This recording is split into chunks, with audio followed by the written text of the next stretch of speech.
नमस्कार। इन विशेष समाचारों में आप सभी का बहुत स्वागत है। मैं हूं जया सिन्हा, मेरे साथ है मनीषा। शुरुआत करेंगे सुर्खियों के साथ।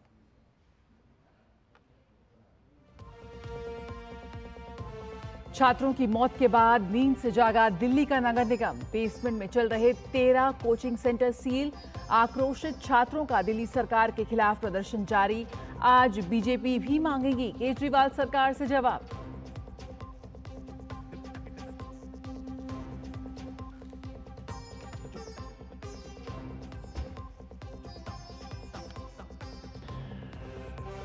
संसद में भी आज गूंजेगा दिल्ली का कोचिंग सेंटर हादसा। बीजेपी के कुछ सांसदों समेत आम आदमी पार्टी की स्वाति मालीवाल उठा सकती हैं मुद्दा। दोनों सदन में आज बजट पर भी जारी रहेगी चर्चा।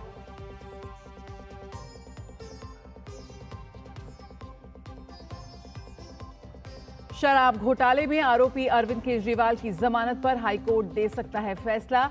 मनीष सिसोदिया की जमानत पर भी सुप्रीम कोर्ट में सुनवाई।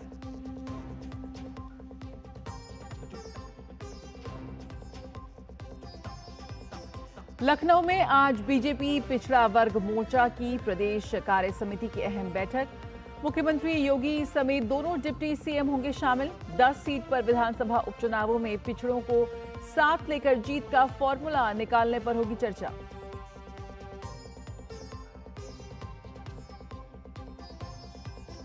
राष्ट्रीय शिक्षा नीति 2020 के लागू होने की चौथी वर्षगांठ आज। दिल्ली में अखिल भारतीय शिक्षा समागम आज। शिक्षा मंत्री धर्मेंद्र प्रधान करेंगे कई महत्वपूर्ण पहलुओं की शुरुआत।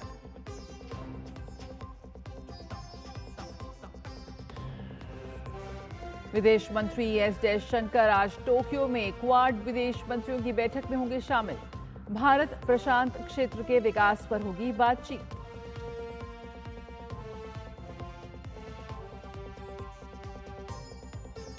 और पेरिस ओलंपिक में आज भारत को 10 मीटर एयर राइफल शूटिंग में 2 और मेडल की उम्मीद। रमिता जिंदल और अर्जुन बाबूता पर टिकी नजरें। वहीं पुरुष हॉकी टीम की अर्जेंटीना से होगी भिड़ंत।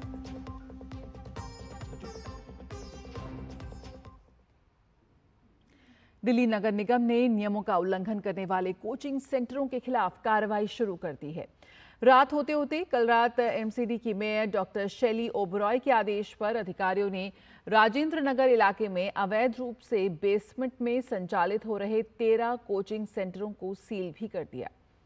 इनमें IAS Gurukul, Chahal academy, Plutus academy, Sai trending और IAS Setu, toppers academy, Dainik Samvad, civils daily IAS, career power, 99 notes, Vidya Guru, guidance IAS, easy for IAS शामिल हैं। एमसीडी अधिकारियों ने जानकारी दी कि ये कोचिंग सेंटर राजेंद्र नगर के विभिन्न इलाकों में संचालित हो रहे थे। इनमें नियमों का उल्लंघन करते हुए बेसमेंट में कोचिंग संचालित होता पाया गया और मौके पर ही इनकी सीलिंग कर नोटिस चस्पा दिया गया। कोचिंग सेंटर हादसे में जान गंवाने वाले तीनों छात्रों की याद में अखिल भारतीय विद्यार्थी परिषद ने कैंडल मार्च निकाला और इस हादसे में जान गंवाने वाले छात्र छात्राओं को श्रद्धांजलि दी और न्याय की मांग की। एबीवीपी ने कोचिंग संस्थानों के संचालन में बरती जा रही लापरवाही का विरोध करते हुए सभी सुरक्षा मानकों की जांच के बाद ही कोचिंग संचालन की मांग उठाई। एबीवीपी ने यह भी कहा कि अगर मुखर्जी नगर की घटना से दिल्ली सरकार और एमसीडी ने सबक लिया होता तो राजेंद्र नगर की घटना से बचा जा सकता था।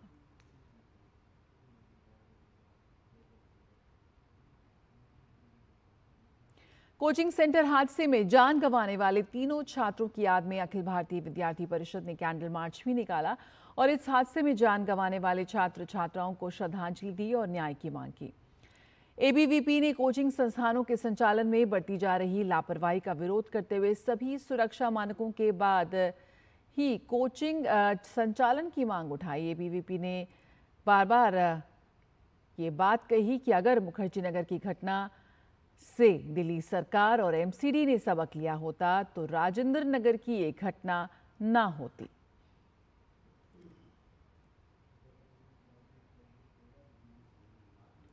और बात करें संसद की, तो संसद का बजट सत्र आज हंगामेदार हो सकता है। वैसे तो आज दोनों ही सदनों में बजट पर चर्चा होगी, लेकिन दिल्ली में कोचिंग सेंटर हादसे का मुद्दा इस समय काफी गर्म है। बीजेपी आज इस मुद्दे को सदन में उठा सकती है। इसके अलावा आम आदमी पार्टी की राज्यसभा सांसद स्वाति मालीवाल भी इस मसले पर गंभीर हैं। कल ही उन्होंने कहा था कि वो संसद में इस मसले को उठाएंगी। मालीवाल वैसे भी इस समय केजरीवाल सरकार से नाराज चल रही हैं और वो दिल्ली महिला आयोग की अध्यक्ष भी रह चुकी हैं। वहीं बिहार कांग्रेस अध्यक्ष और राज्यसभा सांसद अखिलेश सिंह ने भी कहा कि कोचिंग सेंटर हादसे में छात्रों की मौत के मामले को वे संसद में उठाएंगे।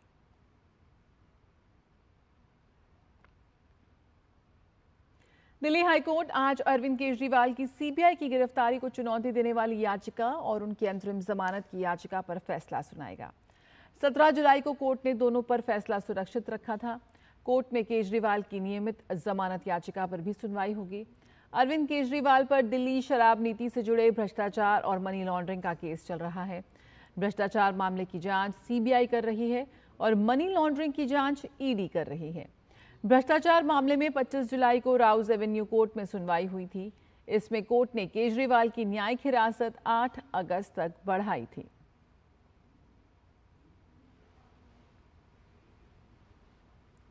कथित दिल्ली आबकारी नीति घोटाले से जुड़े भ्रष्टाचार और मनी लॉन्ड्रिंग मामलों में आप नेता मनीष सिसोदिया की जमानत याचिका पर सुप्रीम कोर्ट आज सुनवाई करेगा।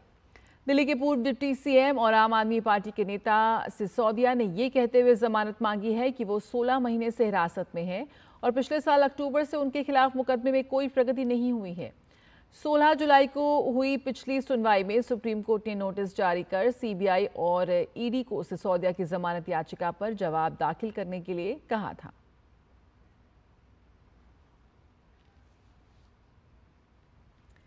उत्तर प्रदेश में आज भारतीय जनता पार्टी के पिछड़ा वर्ग मोर्चा की प्रदेश कार्य समिति की बैठक होगी। बैठक में मोर्चा के प्रदेश व क्षेत्रीय पदाधिकारी, जिला अध्यक्ष और महामंत्री उपस्थित रहेंगे। बैठक में उपचुनाव जीतने के लिए पिछड़ी जातियों को साधने की रणनीति पर मंथन होगा। कार्य समिति की बैठक में मुख्यमंत्री योगी आदित्यनाथ के अलावा उप मुख्यमंत्री उपस्थित रहेंगे।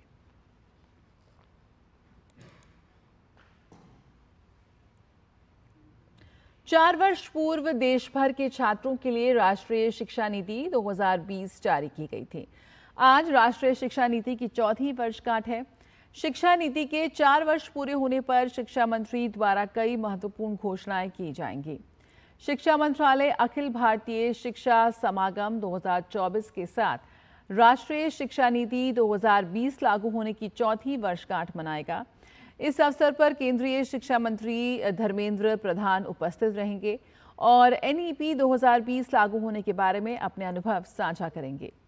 अखिल भारतीय शिक्षा समागम की परिकल्पना राष्ट्रीय शिक्षा नीति 2020 को अपनाने का उत्सव मनाने के लिए एक कार्यक्रम के रूप में की गई है, ताकि इसके प्रभावी कार्यान्वयन के लिए विभिन्न हितधारकों की प्रतिबद्धता को फिर से मजबूत किया जा सके।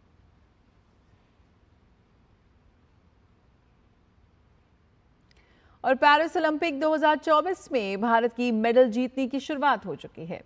अब पेरिस ओलंपिक खेलों के तीसरे दिन यानी आज रमिता जिंदल और अर्जुन बाबूता से भी पदक की उम्मीद रहेगी, जिसमें महिलाओं की 10 मीटर एयर राइफल्स के फाइनल में रमिता जिंदल मेडल के लिए चुनौती पेश करेंगी।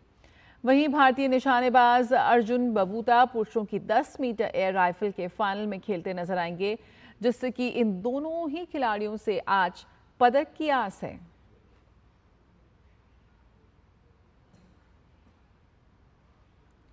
वहीं आज भारतीय पुरुष हॉकी टीम अर्जेंटीना से भिड़ेगी। भारतीय टीम अपनी जीत की लय को कायम रखने उतरेगी। पुरुष पूल बी का ये मुकाबला खेला जाएगा।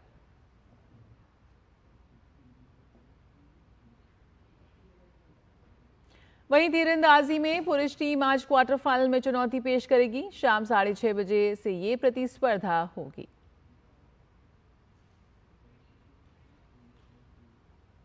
तो पेरिस ओलंपिक से आज भारत को मेडल्स की है आस। मुझे और मनीषा को फिलहाल दीजिए इजाजत। इन विशेष समाचारों में इतना ही। नमस्कार।